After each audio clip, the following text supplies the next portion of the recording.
Hey, Alex here with your real estate market update. It is March 27th. Let's jump in and take a look at what's going on in the real estate market.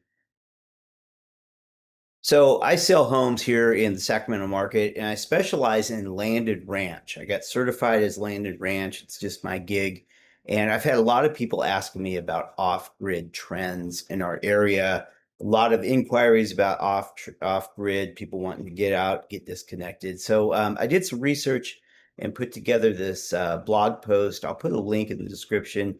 You can go check out and see what off-grid trends, self-sufficient properties are in our area. It was pretty cool doing the research, and I like sharing this with you guys. So go check it out. One of the biggest topics in real estate right now is interest rates. About a month ago, I came out and was celebrating that we had sub 6% rates, and then we had the war in Iran, and now we're 6 and 3/4. But it's not slowing the market down, and that's the thing that I can't figure out. It was a couple years ago, hey, I'm waiting for rates to come down, so I'm not going to do anything. But now it people are doing things, and I wanted to go in and show you these numbers. Check out the loan applications right here. Look at the application index. It's been surging here just in the last 30 days, recovering from all-time lows. And when people are making loan application, they're getting ready. They're getting ready to go out there and get into the housing market. And that could be for listings or purchases. So I look at the loan application index, and it's on the rise right now. Things are happening. Now, this is the mortgage trend data. It is 30 days behind, but it's a good indication of where we are in the market. And I do a 5-year look back so that you can see that we're in that trend. We're in that spring home buying trend, and you see pendings increasing. And this is going to continue as we move forward. Now, the other big thing I hear is I'm waiting for the price correction. I'm waiting for the price correction because they they think the housing market's going to fall. But these are the stats in our area. One thing that you really need to keep in mind when you're looking at news articles pertaining to the housing market, you have to look at your local market. And that's why I do these market updates weekly to show you what's happening locally. When you look at national markets, the mainstream media can go out there and do a survey in North Carolina or something like that and say, oh, well, we surveyed so many people and this is what the trend was. But it has nothing to do with what's going on locally. And this is a good example of it. Our price per square foot is increasing in this market right now. And one of the big reasons is that we have a lack of inventory. So I say lack of inventory, but this is the inventory looking at a 5-year look back. You can see that we've had this huge swing in months of inventory available, and now that is decreasing. We're going to continue to see this decline as we move through the spring home buying season. But when you go and list your property, it's really important to list it at the right price. And this is a good example right here of what I'm talking about. You have the average sale price versus average for sale price versus the sold. And you see that gap there. What that gap represents is the price adjustments. We don't see as many price adjustments as we were a year ago, but I'm still finding that a lot of homeowners aren't super realistic about what their property's worth. And your pricing strategy is very critical. There's really 3 ways to list your home when it comes to price. You can shoot for the stars and hope someone out there will give you what you want.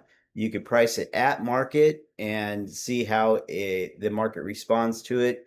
Or you can go below market, create a bunch of interest in your property, get multiple offers, and that will bid it up to what the market actually values your property at. I like to price in the bottom third of the market when I have a listing come on.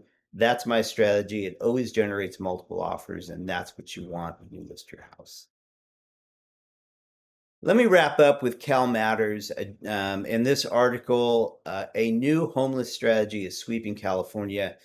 If you've been following the homeless crisis over the last 5 years, California has spent $24 billion in homelessness. Call it $5 billion a year. And the problem has only increased. And the new strategy is to stop people from becoming homeless. And it is being tested in Santa Clara County right now. A couple other counties are catching on and implementing some of the same policies. I'm going to be keeping an eye on this because homelessness is a social issue. I it breaks my heart to drive around and see these homeless camps, see people suffering, and yet California is one of the biggest economies in the world. I think it's the seventh biggest economy in the world. Why do we have such a huge homeless problem? I think it's a matter of policy. It's not for lack of effort, spending $5 billion a year. I mean, it's just insane. So I'm going to include this in the link. I encourage you to go and check it out. I'd be very interested to hear what your opinions are on what this policy can do. So that's my market update this week. Again, if you are interested in getting an evaluation on your property, I'm doing several appointments a week where I come out, take a look at your house, make suggestions, recommendations on what you need to do to get your house ready to list. I highly recommend having your inspection reports done in advance. Go out, have a pest inspection done 6 months before you list your property because you don't want surprises. I've run into a number of issues lately where I've recommended inspections be done. We list the property, we get into contract, and there's like $20,000 in Section 1 pest work. Oh, I didn't know it was there. Well, all you have to do is have the inspections done ahead of time. That way, you're prepared for what the true condition of your property is. From a buyer standpoint, I won't show you a house. I won't show you a house unless you get pre-qualified. You have to start with the pre-qualification. You have to know what your budget is. And a word to people who are qualified right now and they got pre-qualified a month ago at 6%, you need to go back to your lender and say, look, what's my payment now that rates are up 0.75%? That way you can adjust your budget and have a realistic expectation for the purchase price that you're going after when you're looking at property. So that's my advice for you. I look forward to your comments. And if you know anyone that's interested in buying or selling a property, I always love your referrals coming in. All right, thanks, and I'll catch you next week.